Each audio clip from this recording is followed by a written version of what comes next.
Nommer 2 in Louis se what the F moments van sy lewe en loopbaan is.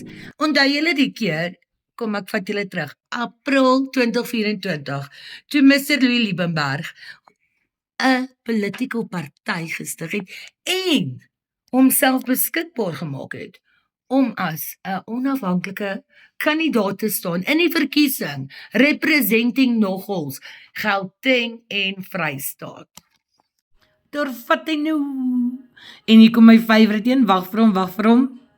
Tadaa! En in true Louis Liebenberg staal kan hy net nie vir homself hou nie en hy blokker als uit. En as julle mooi luister, nee, is ons altyd die waarheid hoor.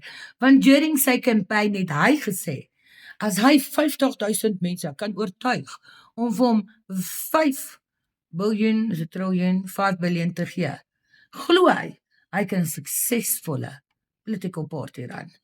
My bra, nou is jy in die hof en jy het 44,000 mense uit amper 4 biljoen rand gescam.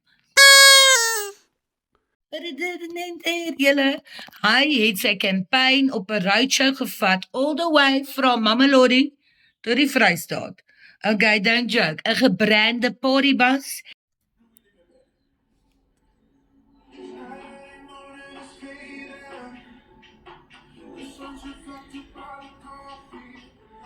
En hy het self sy bure de moeren gemaak, wat die nuus gehaal het, want hulle het gaan kla, omdat hy hierdie moerse partybus in die estate gepak het, waarby hy gesê het, sy lede het hom net 'n lifthuis toe gegee, en toe hulle daar kom is hulle fucking honger, toe gee hy vir hulle iets om te eet en te drink, en hulle het 'n klein kongres gehad.